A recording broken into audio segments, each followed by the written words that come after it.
to do is play with you.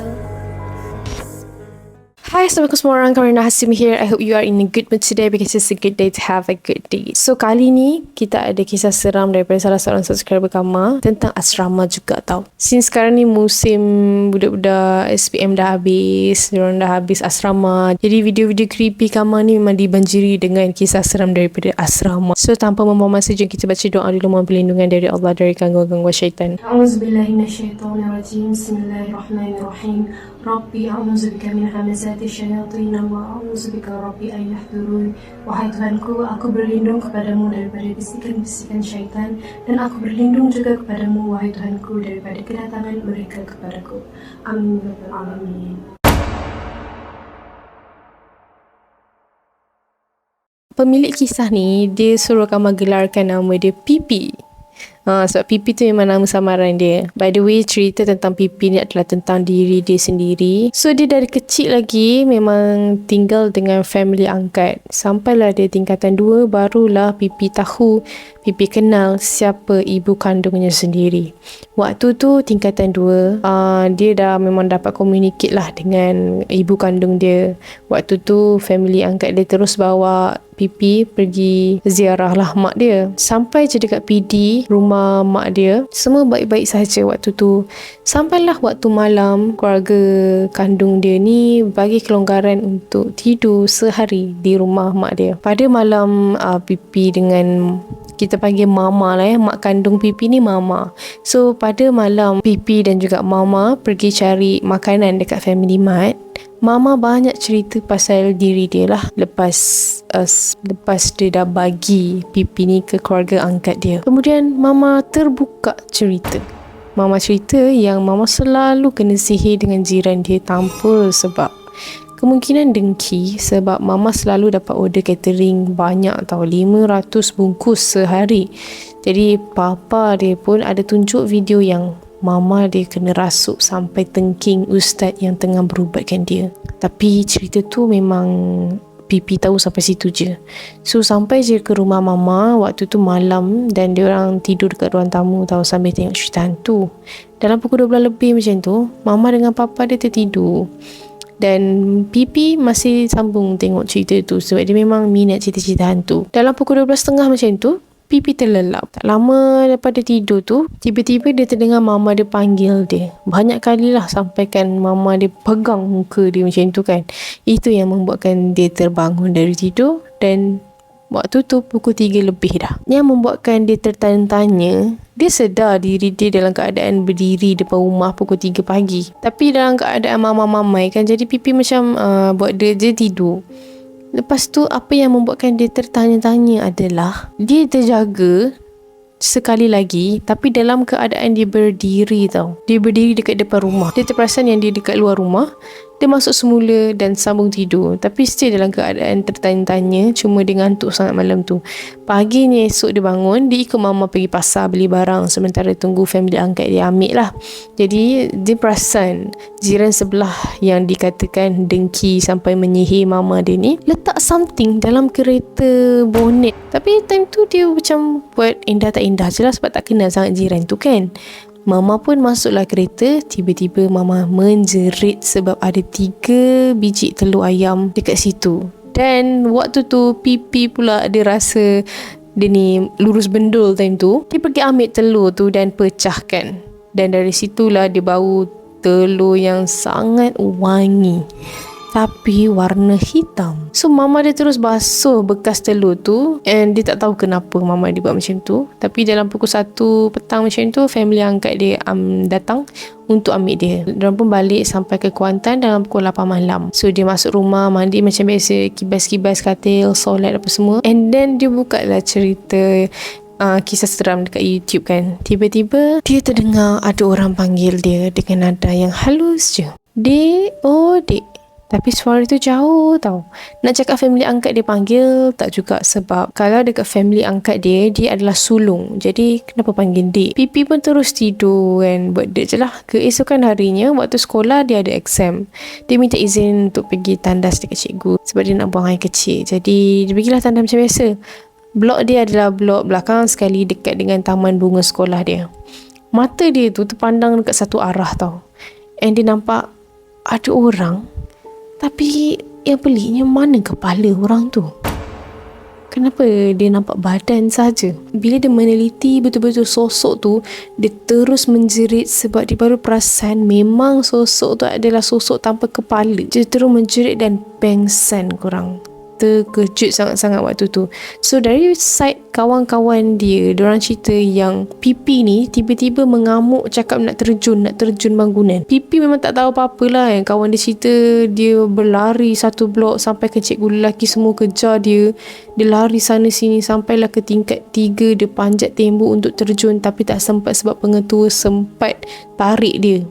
Dan dia dibawa ke surau, ustaz baca-baca dekat dia dan dia sedar. Tapi kawan dia cerita waktu ustaz nak bagi air Yasin, pipi ni sembuh air tu tau, dekat muka ustaz tu. Waktu tu pipi memang basah lah dengan air Yasin kan. So dia tersedar, barulah dia tahu kenapa dia tersedar dalam keadaan baju dia basah-basah kan. Ustaz tu call mak dia untuk bawa pergi berubat. Sebab tu dalam kereta, pipi rasa kereta tu macam ramai orang yang masuk. Sampai je dekat rumah ustaz yang berubat, ustaz terus tarik pipi dan ikat pipi tau. Mak pipi cerita yang ustaz tu berkomunikasi dengan jin yang berada dalam badan pipi. Dan sebenarnya pipi terkena buatan sihir dengan jiran sebelah rumah mama dia tu. Ustaz keluarkan semua yang ada dalam badan pipi dan banyak paku besi dan juga kaca yang keluar dari mulut pipi. Ustaz tu cakap malam ni kena mandi air limau untuk buang semua kotoran. Waktu malam tu memang seram lah depan rumah, and ustaz datang bawakan air limau. Ustaz baca-baca dan mandikan pipi, tapi mata pipi cuma pandang ke satu arah di mana ada sosok nenek memanggil dia. Pipi pun bangun daripada kerusi dan pergi ke arah nenek tu tau. Ustaz datang dengan mak dia. Rupanya dalam keadaan dia nampak sosok nenek tu, di keadaan situasi yang sebenar, dia sedang histeria. Sebab side mak dia kata, mak dia dengan ustaz ni tarik si pipi ni sebab dia tengah agresif. Tapi waktu tu pipi sebenarnya dia ternampak nenek tu dan dia hanya nak pergi ke arah nenek tu. Korang faham tak? Kira macam diorang ni ada kat dua alam yang berbeza. So ustaz tenangkan pipi semula dan alhamdulillah proses berubat tu berjalan dengan lancar. Keesokan harinya pipi diberi cuti oleh pihak sekolah disebabkan hal ini. Dan pipi just duduk je dekat rumah. Tengah tengok YouTube waktu tu, tiba-tiba ada benda jatuh dekat dapur tau. Punyalah dia berani pergi tengok sebab takutlah kalau kucing yang terjatuh kan. Tapi dia nampak yang mak dia tengah makan, tapi makan dengan gelojoh. Dari pagi tadi mak dia memang tak ada langsung tau dekat rumah. So dia tertanya-tanyalah bila masa mak dia balik. Kenapa mak dia makan gelojoh sangat? Ni mak angkat dia tau. So mak angkat dia ni diam je and terus makan. Lepas tu phone pipi tiba-tiba berbunyi, ada orang call. Jadi dia angkat lah. Tapi masa dia nak pergi angkat handphone tu, dia terkedu sekejap sebab nama yang terpapar dekat skrin handphone dia adalah mak dia. Dia angkat and then mak dia cakap mak on the way. So dia terkedu, siapa yang kat dapur tadi dia nampak. Dia call mak dia balik, tiba-tiba tak dapat. Dia dengar ada orang berjalan ke arah dia. Dia toleh atas tangga, ada something yang merangkak laju dekat bilik atas tau. So pipi kejar benda tu and tak dapat. Dia hilang melesap macam tu je. Dia pun turunlah dekat bawah kan. Dia tunggulah mak dia sampai ke rumah. So waktu maghrib, mak dia suruhlah ambil barang dalam kereta sebab tertinggal. Jadi pipi pergilah kat kereta.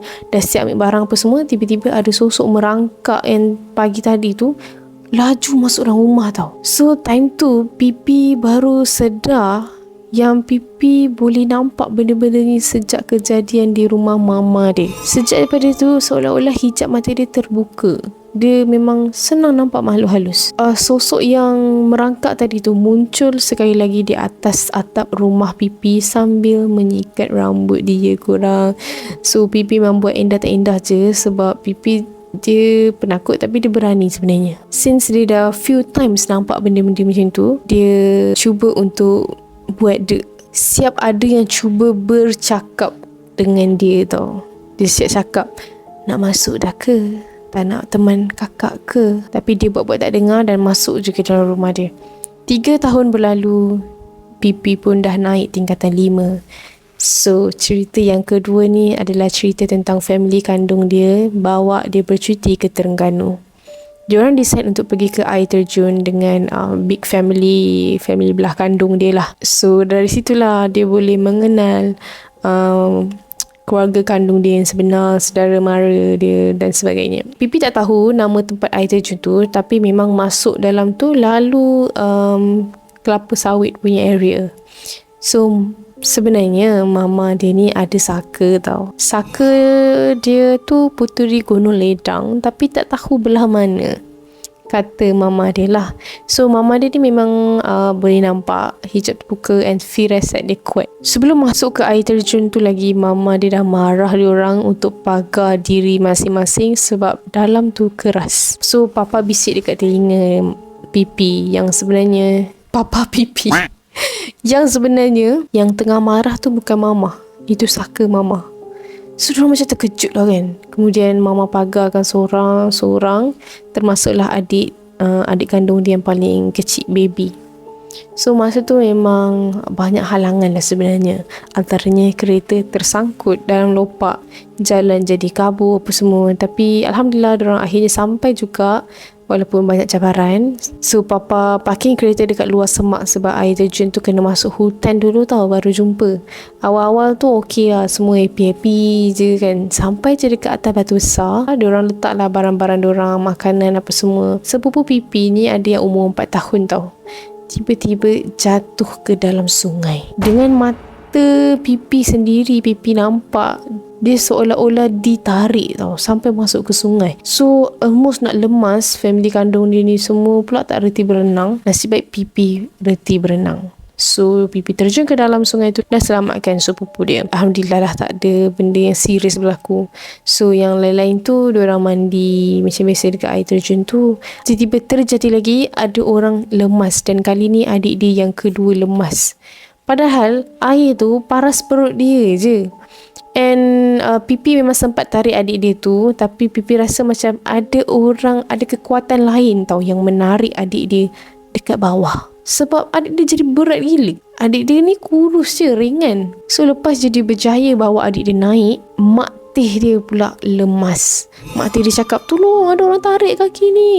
Jadi Pipi terjun balik untuk selamatkan mak teh dia. Memang penat waktu tu. Dia tarik mak teh dia tapi dia perasan ada rambut panjang dekat dalam air. Dalam keadaan cemas, dia gunakan seluruh tenaga dan kekuatan dia tarik mak teh dia dan terus naik. So dia ceritalah dekat mama pasal benda tu kan. Lepas tu mama terus ajak balik. Waktu perjalanan nak balik ke kereta, dia jalan belakang sekali tau Pipi ni untuk jaga budak-budak lah kan. And then mama cakap, kakak jalan depan sebab mama boleh tolong tengok kat belakang ni. So Pipi pun ada makcik yang hijab terbuka juga. So diorang tengah jalan-jalan, tiba-tiba Pipi rasa macam ada orang cuit bahu dia. Dia pandang lah belakang and dia tanya, kenapa mama cuit akak? Mama cakap, bila masa pula mama duk cuit kamu? So dia macam, okey, jalan je macam biasa. Perjalanan balik ke rumah Tok Mas semua okey. Sampailah malam. Time malam tu semua family dia duduk dekat ruang tamu tau. Tiba-tiba sepupu dia yang 4 tahun tu kena soal dengan makcik dia, which is sepupu dia tu anak makcik dia lah. So dia katalah, abang, kenapa abang jatuh sungai? Kan mama cakap jangan main sebab abang kecil lagi. Lepas tu sepupu dia kata, ada orang tarik kaki abang lah ibu, rambut dia panjang macam orang tu, sambil tunjuk dekat luar rumah. Budak 4 tahun, korang bayangkan.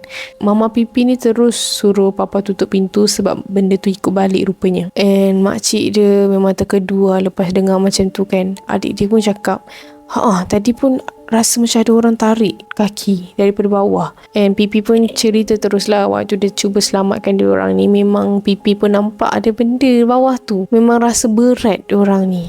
Makcik dia pula cerita, waktu mak teh jalan belakang mama Pipi ni, mak teh nampak ada sosok badan besar berbulu tarik beg dia sambil cakap, bagi balik barang aku. So, diorang semua tertanya malam tadi cuba solve the puzzle. Akhirnya, papa mengaku papa ada kutip satu batu yang lawa tau dekat tempat tu. Malam tu memang menjadi malam yang seram untuk diorang sekeluarga. Tapi diorang cubalah masing-masing untuk tidur. Keesokannya, keluarga dia bising teruk sebab mama dia dah kena histeria korang. So sepanjang hidup dia tak pernah tengok orang histeria depan mata, dan inilah pertama kalinya mama cakap bagi balik barang dekat tempat tu secepat mungkin sebab ini dapat bahayakan dia. Dia tu adalah mama. Saka mama yang cakap sebenarnya, sebab mama tak cakap macam tu. Tiba-tiba makcik dia pula kena histeria. Kau tak bagi barang kau, nyawa keluarga kau di tangan aku.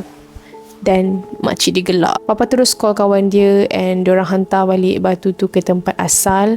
Dan Alhamdulillah keadaan semakin pulih lepas dah berubat semua. So itulah kisah Pipi, macam mana Pipi boleh, hijab dia boleh terbuka sampai sekarang.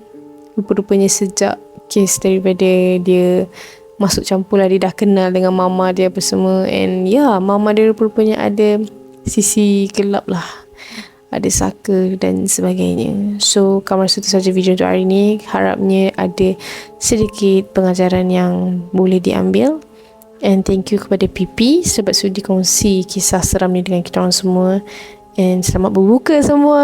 Thank you dah tonton video sampai habis. For those who are new to my channel, don't forget to hit the subscribe button below and turn on the notification bell so that you will not miss any video that I post. See you in my next video. Bye bye.